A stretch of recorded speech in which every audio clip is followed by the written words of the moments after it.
making plans for Nigel. This boy is electric. Hi everyone, welcome back for another energy related video. It's part 3 time of the new solar and battery install that's going on at my daughter's house. Heatable are the installers and they've been very kind and said we can use the footage we filmed of the site survey. So Jez turned up and had a look round my daughter's house to check out all the sort of things that they need to do to get the solar and battery installed. Where are the panels going to go? Where are the cable runs going to go? Where would the battery go? How are they going to connect it into the system? What are the mains fuse board look like? The meter box, the locations, all that sort of stuff. Access for getting around, getting the solar panels, checking out where the scaffolding will go, all those sort of things. Plus some updates from Jez to my daughter explaining what's going to go on. This sort of stuff is like a behind the scenes. It's really useful to be able to see what goes on, to have a glimpse into what's likely to go on if you install solar and batteries. So here you go, here's behind the scenes, here's Jez giving an update to my daughter on what's going to go on with the install and checking out everything, including the loft, including the design of the roof to make sure that building regs and weight tolerances, all those sort of things are all complied with. Anyway, it's really, really good stuff, good behind the scenes. So thank you, Heatable, for letting us use this footage. Okay, right. So you have a 60 amp fuse, which is fine for the system that you're having. Okay, this new smart meter. Let's get the serial number of that. What's that for? Your EV, that one? Yeah, it will be. So I've got the EV. There is a separate fuse box in the house for the salon. I don't know what it is out here, but there is something for the EV out there. That's fine. So, yeah. Should we have a look in there then? Where do you want the kit anyway? Dad says out here. Out here? Okay. Yeah. Yeah, that's fine. How big is the kit? The kit is 600mm wide. It's a bit like a glove. And the good things about these is they stack. Cool. Won't have any issues with scaffolding at all. Over on this, but they can span across that anyway. Yeah. Like that, just to make sure. And yeah. Happy days. Forward. Good. Happy days. Yes, all the cabling will be up that wall, and the only thing you'll see are the panels on that. Okay. Yeah. Fab. Okay, so all on that roof, yeah? Yes, please. No problem.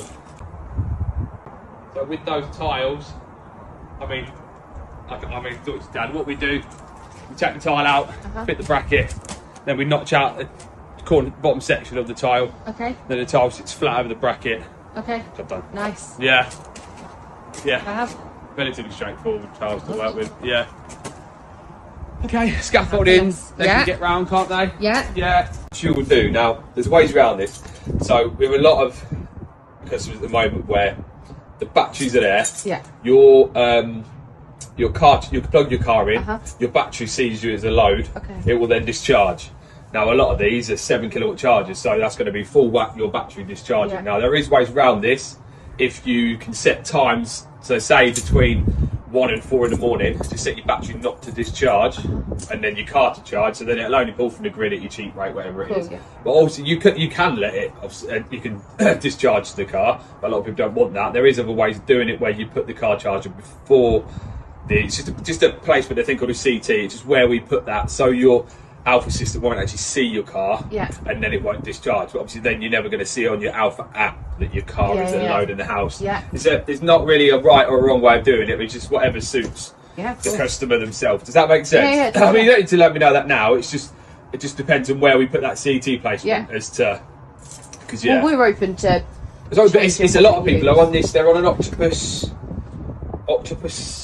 I don't know what one is. Just you leave it plugged in, and then just random times of the day when electric's cheap, it charges the car. Oh, cool. Now, obviously, but if you've got a battery involved in this, and it goes, oh, there's a load. At peak day, it discharges all the battery to it. Yeah, so it's just what tariff you're on, and then how you want. Whether I speak to you or your dad or whatever. So they don't think about it now, just on the day, because it just makes a difference on the setting up of everything. Yeah. Yeah. At the minute, we aim to plug it in, so we kind of get home at the end of the day and we'll plug it in, aim for it to go overnight. we're probably not optimising that. It probably starts straight away. I'm sure you will do when you see your battery discharging. That's the problem. That's what we want. We want to be. You've got this system now. Just utilise it. Yeah, absolutely. Just make sure. I mean, we are a household that. I mean, we charge the car. You can hear the washing machine's got to go and tumble dry. I will change that and do it all at night. That needs to be better. Yeah. I just need to be told what to do. Yeah. But like I said, we'll set it all up with you and we'll show you how to do it. But if you're not on a flexible random charging tariff, then you're better off just setting your battery do not discharge between 1 and 4 in the morning. It's going to be, you've got no electric here, you're never going to be using anything at night. And then obviously your car only set to charge between those times. Okay, cool. And then obviously when the car charges stop, then your battery takes over and it might, there's ways around it. Cool, okay. But yeah, because you've got a 5 kilowatt battery, the 7 kilowatt car, that's going to take it pretty quickly. Yeah, it is. That's all. Okay, cool. Just so you know, but you don't need to make that decision today. No. This is just obviously prior to install, Wicked. Just have a... Okay, right. Can I go in your loft now? Yeah, of course you can, yeah. Is that right? Is there a ladder? There's not a ladder, but it is boarded, so it's fine when you're up there. No, what I'm doing is just going to measure all your joists, take some photos, and then we'll just do some structural calculations for all, obviously, the weight of the panels. Yeah, I won't be up for that long. Then I'll have a quick measure up. I mean, going by the drawings, there's plenty of room on your roof anyway. Cool, okay. But what I will do is I'll just have a quick measure up just to make sure they all fit from the inside anyway. Okay? Yep, fab, thank you. Okay, so this is what I would do. Obviously, you did it on this. We will, because it's a DC system, we won't use armoured cable. We're going to do it in tube, plastic conduit. So it's black like that. It's just a plastic tube about that big. And we'll just come, wherever the inverter sits, we'll come from that straight up and then we'll go into your loft. Because we do all the cabling inside the loft, so looking at the front of the house, the only thing you see is the panels. I know a lot of installers that will take it up and then take it over the edge of the building. It just looks rubbish. So we take it into the loft, do it, and then aesthetically from the front of the all you see is the square of the panels. It's quite nice to have it this side then. Really, yeah, exactly. You You've got stuff on the wall anyway, so it'll be nice and straight. That'd be fab. Okay. Perfect. Straight up. I don't know. Okay, I hope you enjoyed that. I find it really interesting to look behind the scenes and see what actually went on. I wasn't able to be there on the day for the site survey, so it is really good and it's really kind of Heatable to allow us to share that footage. It just gives you confidence, doesn't it? You know, Jez turns up, he knows what he's doing, he knows what he's looking at. Everything is intuitive to him. You know, he knows where the battery's going to go and the cabling.